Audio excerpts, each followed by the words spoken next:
All right, y'all. Welcome back. Welcome back to another episode of hashtag CB99 Talks. This is episode 91. I'm Combo Breaker 99. Welcome back, everybody. Back with another episode. Got a few things to talk about, a few things to discuss. Some good news. Good news for the UFC. Some upcoming fights we got coming up, new signees. So we got to talk about a few different things in this episode. But yeah, man, we had a good weekend this past weekend.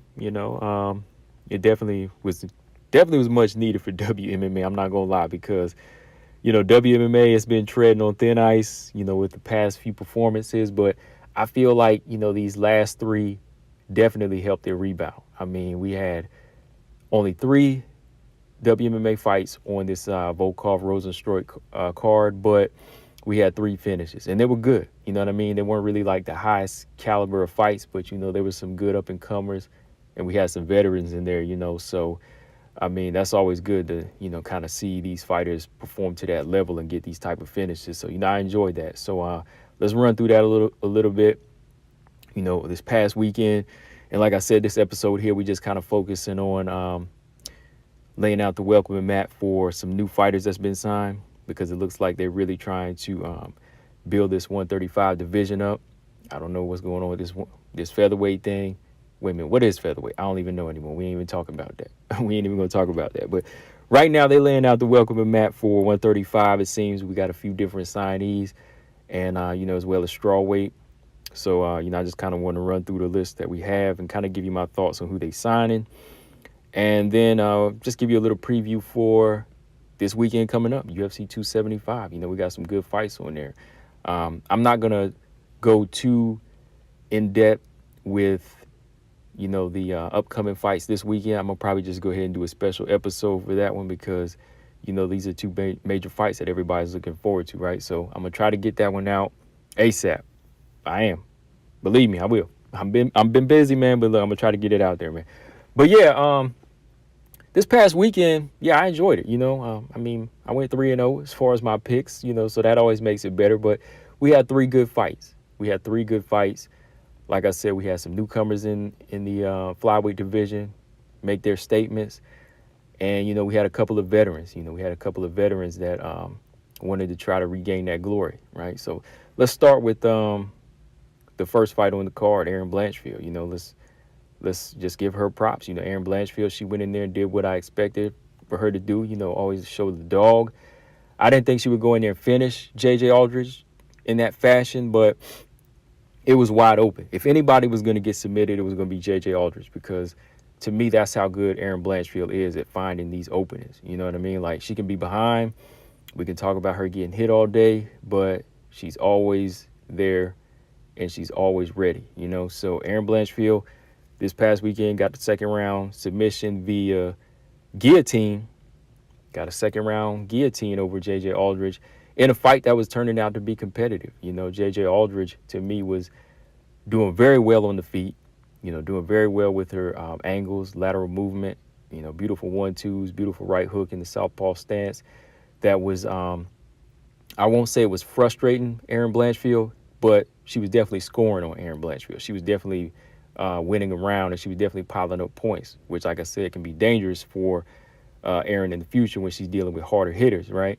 But Erin, she's always sticking to a game plan, and that's to, impose her will on you. And I think that's why she's such a threat to me because she's got a high IQ, and yeah, she has a little bit of recklessness about her, but that's what's going to get her victories. But I think moving forward in the future, after this fight, she's going to watch the tape and she's going to go back and say, okay, we do need to work on that 1D. I'm always talking about defense, So if she wants to get to the top, I think she can get to the top 10 right now. I think she can get to the top 15 again, but I think she can definitely break into the top 10 with her style. But to break into the top 5 and top 3 and so on, defense is a big factor for Erin Blanchfield.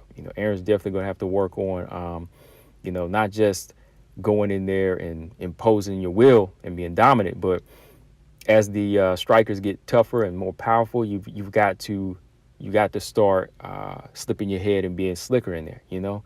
As for J.J. Aldridge, she can't be mad at her performance. I mean, it was just one of those things. She was trying to scramble after getting knocked off balance.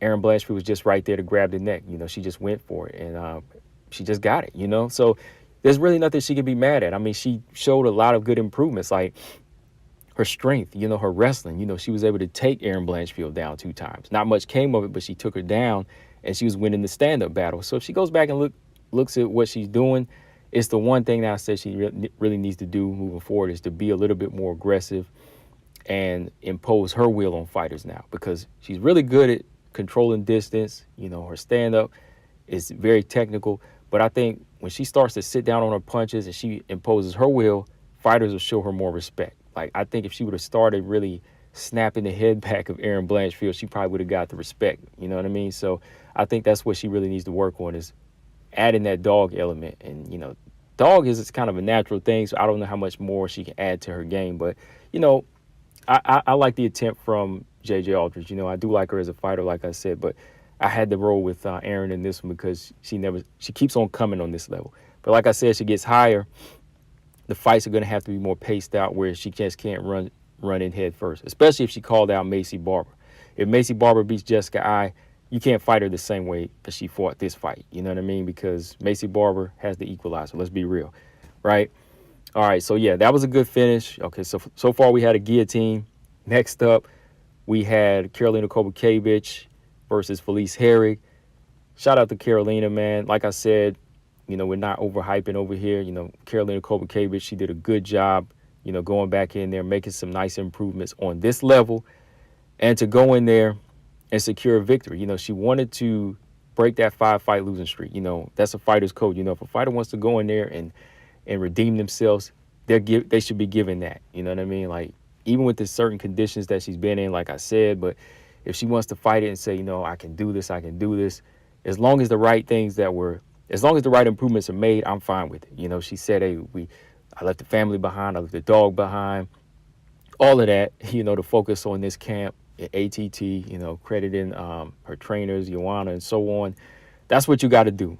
So if she's going to stick to that, then, hey, she can keep fighting her contract out. But Saturday night, she went in there, got a much more convincing victory over Felice Herrig than the first time around. Got Felice Herrig out of there. Felice Herrig was game, but you definitely saw the level of grappling here with Karolina, not taking as many chances as far as brawling. She got hit a few times in there, of course, but when she started sticking that jab out and when she got taken down, she was able to take full control and submit Felice Herrig via rear naked choke. All right, so yeah, now we got a guillotine, now we got the rear naked choke on here. So yeah, that's why I had to roll with Karolina in this fight, because I said, you know what, Karolina, she's probably going to be dangerous. I know she's been in some rough moments, in her last 5 fights, but Felice Herrig, I don't think she's really been active enough, with those bad botching, the botched knee surgeries and so on. She's been dealing with a lot with that. Karolina was just out for blood this time. She wanted to correct everything. So, I had to roll with her in this one. As for Karolina moving on from here, I said anybody like Brianna Van Buren, Sam Hughes, Loma Labutni, those names like that on the lower level would be good fights for her at this moment. Felice Herrig, shout out to Felice Herrig. Farewell, Felice. She's done. She said she's calling it quits because she's just not in it like she used to be. Her mind's on other places. I think she draws too. She's an artist. She does books. She does OnlyFans, right? So I'm sure that's where a lot of her money is coming from now. So why not just go ahead and focus on that if that's where your mind is, right? So, yeah, shout out to the veteran and Karolina. I think it's just got to be a step-by-step process from here. And last but not least, Karine Silva, she said, I'm going to up the ante. I'm going to get my first round finish over Poliana Mateo. Now, I know some of y'all picked Poliana out there. Y'all had good reason to pick Poliana because she is a very tough fighter on the feet. And I knew this fight was going to be tough on the feet. But like I said, if Karine Silva gets this thing to the ground, I'm going to have to go with her, right? But it was how she got it to the ground, like two keys in this fight now. That's why I had to pick her in this. I said she got a laser sharp right hand, which is what got her the knockdown / takedown. And if she gets it to the ground, she's got much better jiu-jitsu than Poliana Mateo, and that's what happened. Now, Poliana did start off strong. She was controlling the pace, but like I said, Karine Silva was just slowly figuring her opponent out, sticking the jab out, finding the range, and boom, she gets it down. Boom, she's on her. Boom, she gets a Darce choke. Wow. So first we had a guillotine, and then we had a rear naked choke. Then we got a Darce. I was like, man, like these ladies ain't playing tonight. You know, they trying to get their victory. They trying to get this finishing bonus. So I think all three of these ladies deserve finishing bonus because their fights turned out to be better than most of the men on this card, right? So way to bounce back. Way to bounce back. Karine Silva from here, Ariane Lipsky, Jillian Robertson. Who else? There was another name that I thought of. One of y'all mentioned too as well in the chat. Jillian Robertson, Ariane Lipsky. I'll think on that. But Paulina Mateo, Montana De La Rosa, somebody like that would be good for her. Courtney Casey. If Courtney Casey's still fighting Antonina, I don't know then. But Paulina's got a lot of stuff to work on, though. You know, she got to work on that ground game. You know, when she hits the ground sometimes, she's like a fish out of water. You know, somebody told me she had a black belt in BJJ. I'm not sure about that, but, you know, let me know if you really know for sure. But, yeah, 3-0, 3 finishes this past weekend. I enjoyed it. You know, let me know what y'all thought, guys. Hopefully we got more weekends like this to come. But let's move on. So, real quick, I just want to run through this with y'all real quick. More upcoming fights for y'all that want me to speak on PFL more. Let's see, PFL. So the next card for PFL, y'all, let me go ahead and fill y'all in. We got the next card is on Friday, July 1st, and that is PFL 8 p.m. Eastern Time. 5 p.m. Eastern Time is the prelims. So let me go ahead and run through the fights there for y'all that asked me about it. So first off, we got Kolesnik versus Vanessa Melo. So you know how they do over there at PFL. They always match up the winner with the loser from the past fight. You know, they just don't do winner versus winner over here. That's weird. I mean, let me know if y'all know why they do that. So Kolesnik versus Melo. And then we have Genrova versus, oh, man, Faye. Well, y'all see her name there. I can't pronounce that name, man. Faye Zalanova. Faye Zalanova, all right? Genrova. She got her first victory over, I want to say, Vanessa Melo, right? Yeah, it was Vanessa Melo. And Faye Zalanova got knocked out in the first round by Larissa Pacheco, all right? So also we have Marina Matkina versus Abigail Montez. All right, Abigail Montez lost to Kolesnik. And Marino had lost to Kayla Harris. All right, so you got loser versus loser in this one. So, and that's because Jenna Fabian is fighting Larissa Pacheco. All right, because originally Fabian, since she missed weight, she should have been moved down, and she should have been fighting the loser. She should have been fighting the winner of one of the other fights, right? Because they said they were going to do that because she was -1, and she had missed weight, right? Yeah, that was the deal with her. But they got it matched up here with Pacheco. This might be good, man. This is going to be explosive. You know, this is what I want to see, 2 stand-up fighters here. You know, Pacheco got power in both hands, but she got the ground game. Fabian, you know, she's a big, strong stand-up fighter. Yeah, she needs a good win over Pacheco to bounce back into this thing. And Pacheco needs to make a statement to get that Kayla Harrison fight, right? All right, so those are the women's fights. And then, of course, the main event, Kayla Harrison versus Julia Budd. Whew, I don't know, man. You know, Julia Budd didn't look good in her last outing. She had one good round against Jenna Fabian, but Jenna Fabian took over. So this one here, I kind of got to roll with Kayla Harrison just as an early look. You know, I think her physical, you know, that physical style of hers and her strength is really going to be keys to really wearing a fighter down like Julia Budd, because I don't think Julia Budd's stand-up is good enough to get the respect of Kayla Harrison. I'm just saying early on now. Now, if she packed some real power in them hands like Pacheco and had really great takedown defense and she could really handle this weight well, I would be thinking differently. But I don't know, y'all. Y'all let me know. I kind of leaning towards Kayla Harrison in this one. So, yeah, that's the PFL card. You know, I'll probably call that card July 1st with y'all. You know, run through it since we have so many WMMA fights on there, and some of y'all asked me about it. Some of y'all think I don't like Kayla Harrison, but it's not that. It's not that I don't like Kayla Harrison. I just think that she doesn't really have, like, good competition, and I want to see her step it up. That's what it is. But, yeah, I'll call the card if y'all want me to. Big news. Also big news. Invicta FC 48 July 20th, we got the bantamweight champion, Tanisha Tennant, taking on Olga Rubin. I like that. Tanisha Tennant versus Olga Rubin. So Tanisha Tennant is making her return to defend her belt against former featherweight contender, Bellator featherweight contender, Olga Rubin. Now, I haven't seen any more of the card. This is the only fight that's been announced. Let's double check here while we're taking a look. As y'all know, a while back I had announced that Olga Rubin had been cut from Bellator because they've been getting rid of a lot of the fighters from Europe because of the situation going on with the pandemic at the time. So she's been out for a minute, right? But Tanisha Tennant, this is her first fight back since Lisa Ferzosa, and that was back in August. You know, Lisa Ferzosa is the fight where she won the belt, so this is her first title defense. And they actually don't even have it listed on Tapology yet here. So it'll be good to see Tanisha Tennant in this type of fight, you know, defending her belt, because she's really having to go that extra mile to convince the UFC that, hey, she's ready, you know, that she's ready. I know some people say, oh, she needs to stop more people, she needs more finishes. But I think she brings a very educated style, and I think she just brings, you know, something that the division needs, something more than just knockouts, right? Because every time people complain and say, oh, they want knockouts, or finishes, then when that person steps their game up to somebody with more of a technical style, they say, oh, they're no good, they're one-dimensional, right?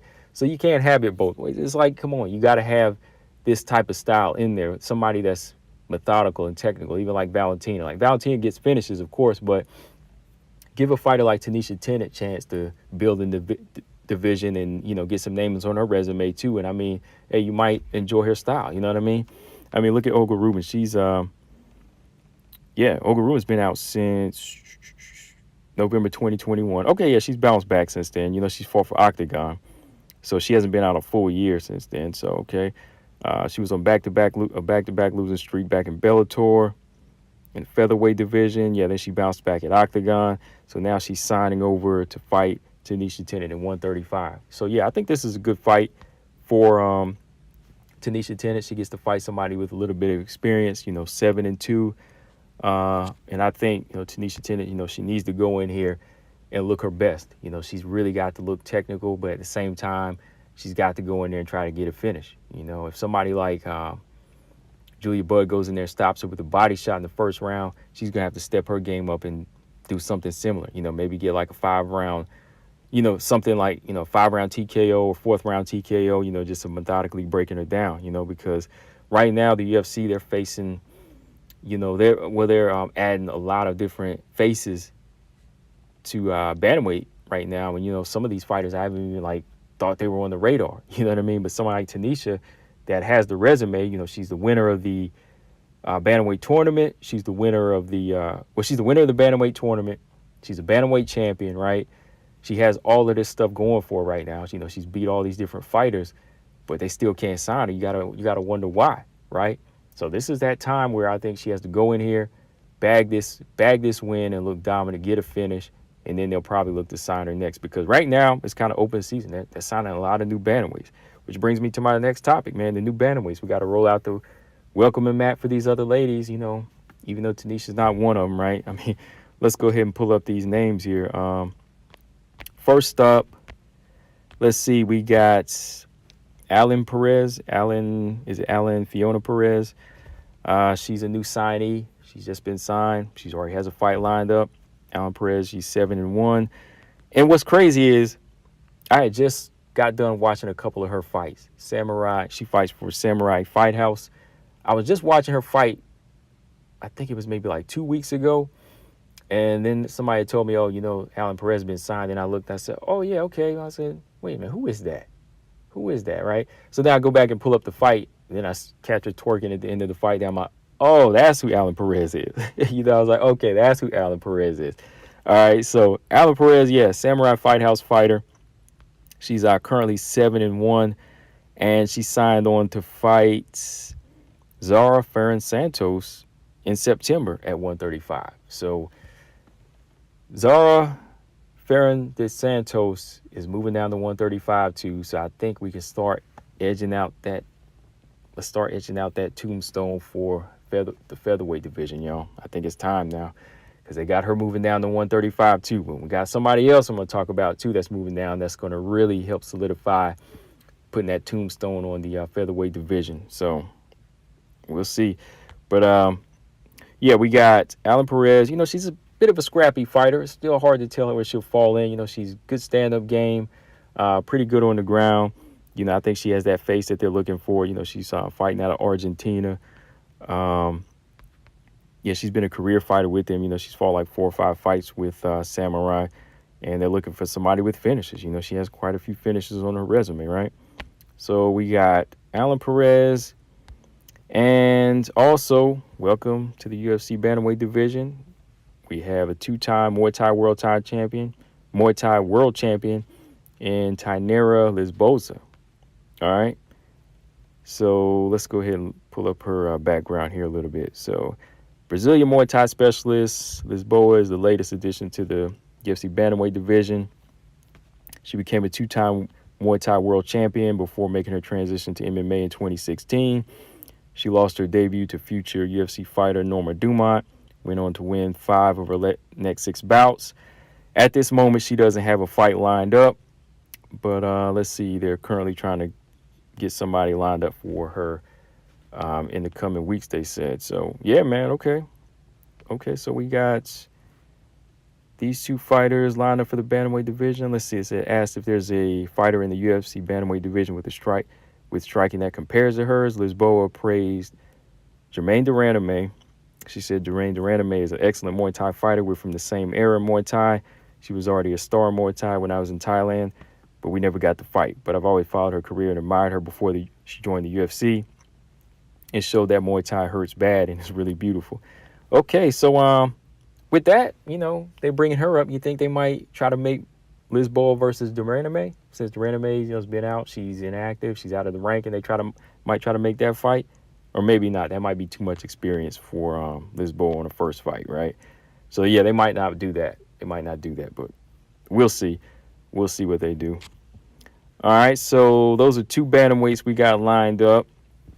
All right, the next 2, October 1st. It's my girl here just got signed. October 1st, we got Leah Letson. Y'all know who Leah Letson is, right? Former featherweight contender. Leah Letson is taking on newly signed Chelsea Chandler, right? Welcome, Chelsea Chandler. Y'all know she's an Invicta FC fighter. She's fought at 135 before. She's been fighting at featherweight the majority of her time at Invicta FC. I thought that was the weight they were going to keep her at. That was where her last fight was just about a month ago, right? She took on Courtney King, just won a unanimous decision over Courtney King. And before that, she was inactive for almost 2 years, because they were having trouble finding her a fight. So finally, UFC signed her over because she voiced her. She spoke out. She put her voice out there and said, hey, UFC needs to sign me because all they have right now for the featherweight division is Macy Chiasson and Norma Dumont, right? So she was like, sign me. So it was like they answered her call. They signed her. But what did they do? They lined her up against Leah Letson. About to get excited, right? Thinking, okay, they lined these 2 up to fight a featherweight fight. Nope. Got to move them down to 135. Leah Letson versus Chelsea Chandler is at 135. That's right. So let's go ahead and finish. Let's go ahead and finish edging out that tombstone. 135 is gone now. Let's go ahead and put that on the grave now. Once Amanda Nunes retires, I think we pretty much say we're going to retire that belt with her, right? Damn. So Leah Letson versus Chelsea Chandler is at 135. So I think this is a good matchup. It's a good fight. Leah Letson, she didn't look too good in her last fight. She's been looking good physically. Like, she's really been cutting down on the weight. And, she's started to really look strong. She's really been working on her technique and everything. But Felicia Spencer, who was her last opponent, who stopped her, is a dog in there. That was a rough fight for her to come back, against. Very rough first fight to come back against. So I really won't count her out for that. But I think this is a better matchup for her. Chelsea Chandler, they both, to me, are going to be testing themselves at this weight at 135, right? So I think this will kind of balance things out here. Chelsea's really good on the ground. Her boxing's getting sharper. She's got power in that left hand from the southpaw stance. I think she's very active throughout rounds. She's always working, whether it's on the feet or on the ground. So I think the only question is, like, can they both handle this weight cut? That's what I'm really worried about for these fighters, because, they really want to be a 145, but here they go squeezing down to 135, right? So new bantamweights you got right there, right? You got Lisboa, Tanera Lisboa, Alan Fiona Perez, and Chelsea Chandler. So that's your new, looks like they're trying to set up their new roster right there, right? Let's see. We also got some new signings, like I said, at strawweight. Got some new strawweight signed on. So let's go ahead and welcome former Invicta FC strawweight champion Emily Ducote. Why are they signing her? Well, Brianna Van Buren, a.k.a. Brianna Fortino, once again had to pull out of her fight with Jessica Penne, right? Had to pull out of her fight with Jessica Penne. Needed to sign somebody on to take on Jessica Penne. So, they grabbed the strawweight champion from Invicta, Emily Ducote. Shout out to Emily Ducote, though, man. She's really been working hard. Like I said, some people question about how far she'll go. We'll see. We'll see. I mean, people can always say, well, how far do you think she'll go? I can't answer that. I mean, the girl's been working, so you can't make it sound like she's not going to go far. Emily Ducote, I can say she's one of the hardest working fighters that's coming out of Invicta, because, she's been around. She's been around. She's been fighting for Invicta. She's been fighting for Bellator. She's fought at 125. She's fought at 115. She's taken L's. She's taken W's. You know what I mean? She's faced different type of styles throughout her career. So with somebody like her, she's kind of built this resume. She's built this resume, and she kind of knows what to do and what not to do. And I think that's the type of experience that you need coming into the UFC. You know what I mean? Like, there's several types of levels. Like, there's the undefeated type of fighter that understands what type of game you need. Like these fighters like Manon that come in, maybe have one loss, but they have something about them. They have that it factor. But then there's these fighters like Emily Ducote that come in that really had to work hard for it. You know what I mean? Because they started early, and, they started taking L's early, but then they really started working on the job, and they got better as a fighter, right? So Emily Ducote, I think with her type of experience, she's going to see some different looks and some new looks, because this is the UFC. But I think that some of the things that she's going to see early on, it's not really going to frustrate her. Like Jessica Penne, I don't think that's the type of fighter that's really going to frustrate her coming in against, right? And let's say she fights somebody like her, Belismas in the future, Montserrat Ruiz, these different looks like that. If she can rack up a nice 3-4 fight win streak with these type of fighters, she can break into, the top 10 and fight a Lemos and feel a little bit more comfortable. You know what I mean? So Emily Ducote, she's bringing a lot to the table here. I think she's bringing a lot, because I've been waiting for them to go ahead and say, let's sign Emily Ducote, because, she's bringing a level of experience, quite the resume. She's a champion. She's 28 years old, so, hey, she's hitting that prime.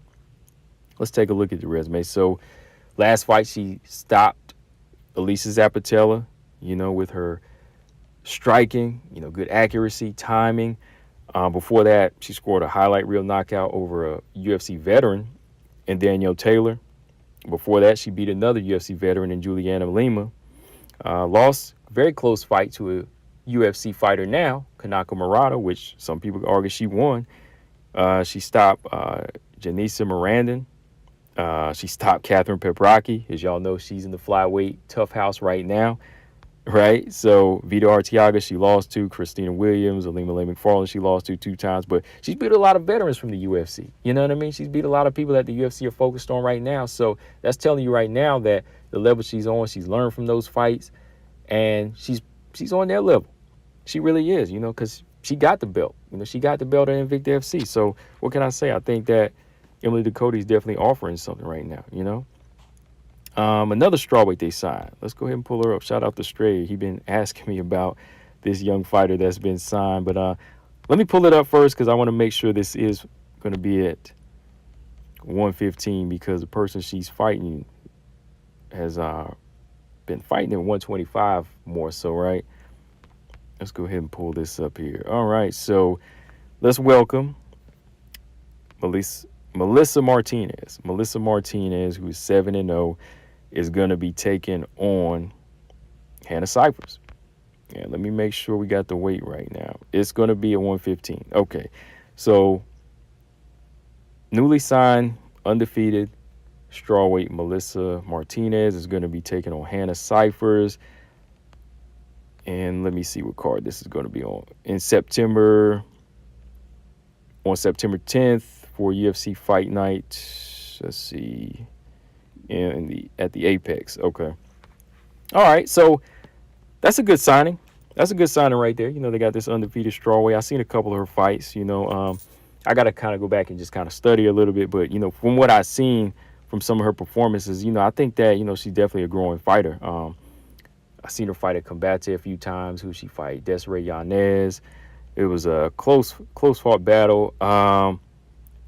Caroline Garriado. Yeah, I seen that fight, Carolina Garriado, because a couple of these I think I did some post fights on. So, yeah, this young lady coming out of Combate, much like Yasmin Harige, which I'll talk about here in a minute, you know, I think she's going to be bringing something to the UFC, you know, very tough, very aggressive.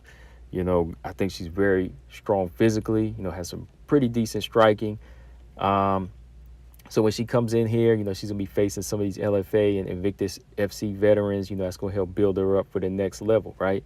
So I think she's kind of like in the position like some of those fighters back, you know, in 2014, where when they first came into the strawweight division, you know, like Tisha Torres and those fighters like that had like single-digit resumes, but they were able to build up and gain their experience by working with other UFC fighters and just, you know, fighting those fights. You know, it's like on-the-job training, right? So fighters like her, I think they'll get their experience, especially with fighting somebody like Hannah Cyphers. Hannah Cyphers can be she could be a test now. Like, I know, look, some of you are going to say, oh, you know, Hannah Cyphers, she needs to be cut. But, you know, Hannah Cyphers, you know, if you put her in the right weight, she can be tough. You know, I thought she was starting off on the right foot against Mackenzie Dern in that one fight, but Mackenzie Dern, like I said, she's a submission artist, right?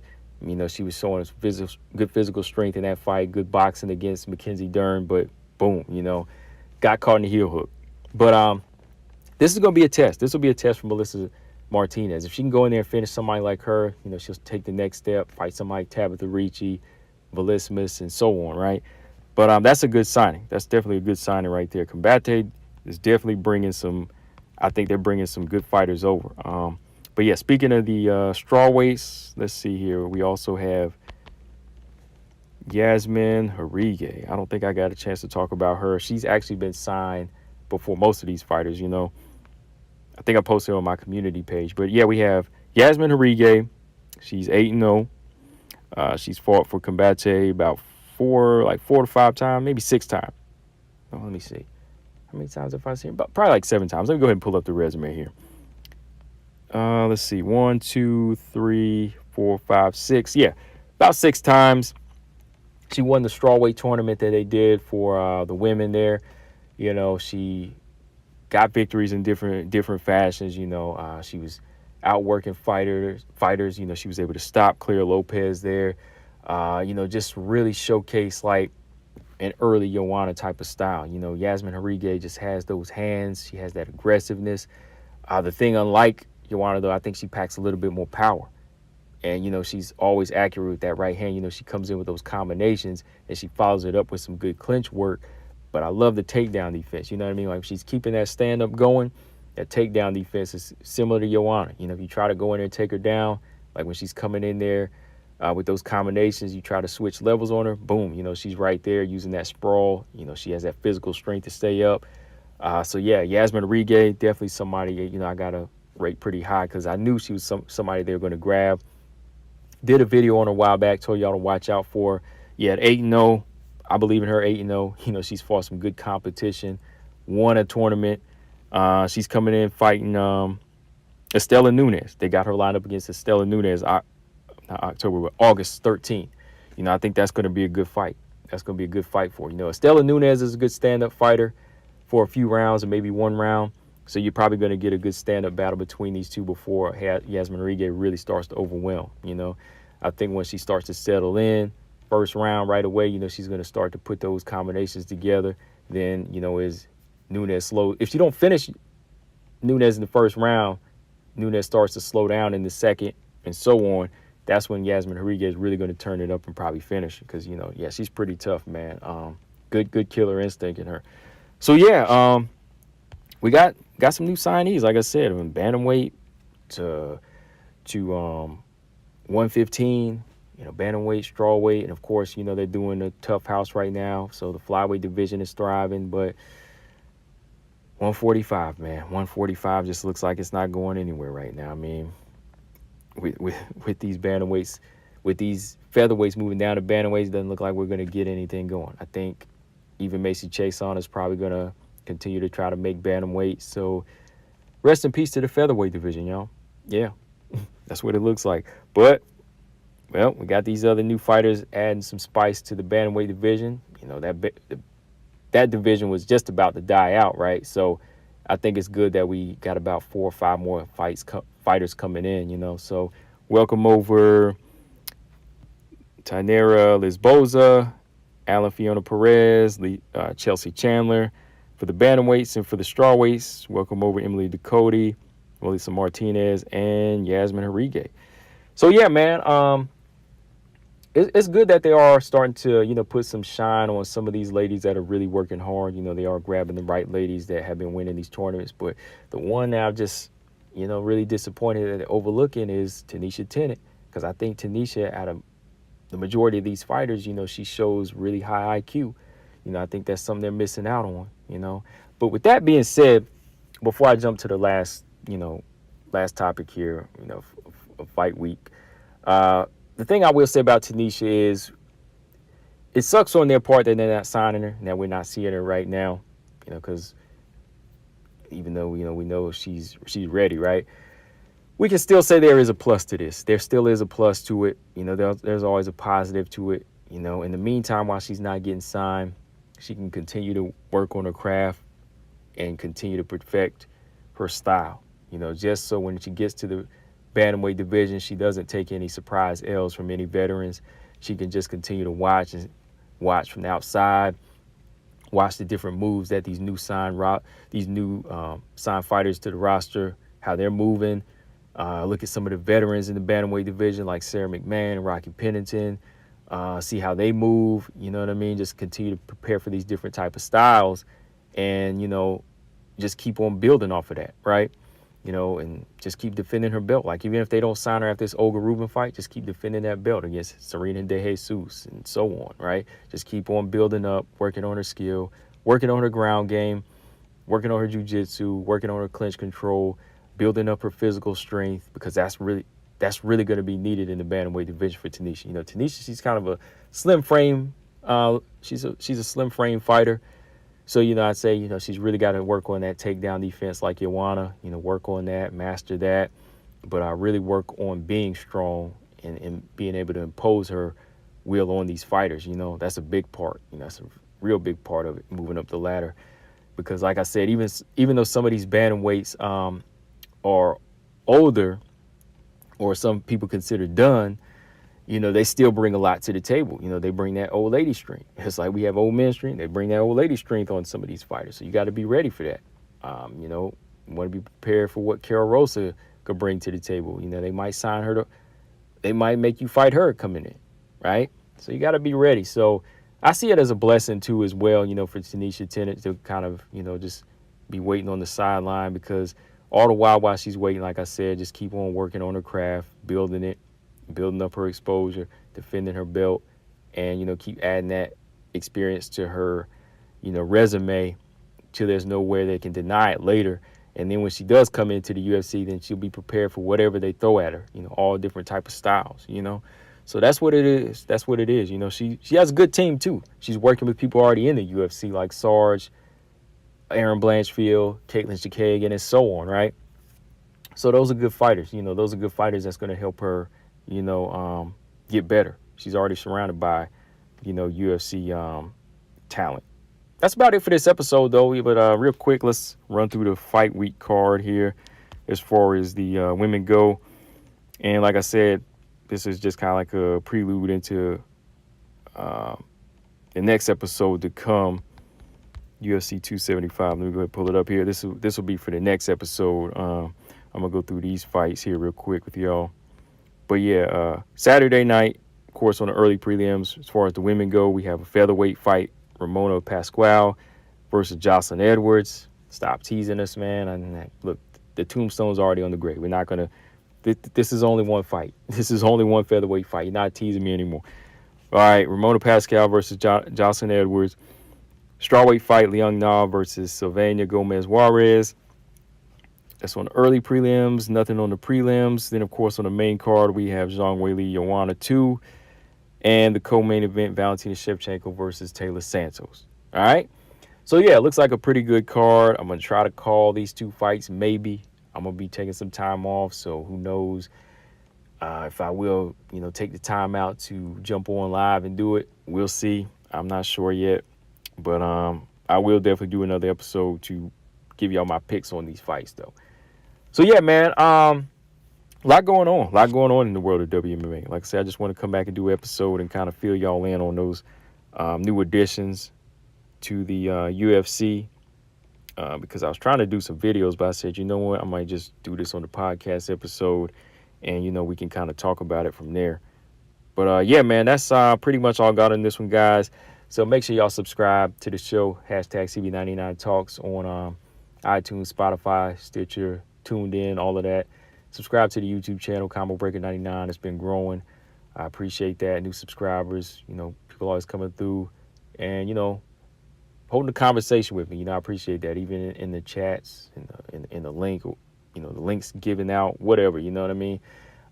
Getting closer to 1,000. I think I'm like, 70, 80 away. So let's get that. Let's get there. Let's go ahead and get that going. Road to 1,000 now. Keep it moving. But yeah, guys, that's all I got. We'll talk later. Combo Breaker 99. Subscribe. Peace.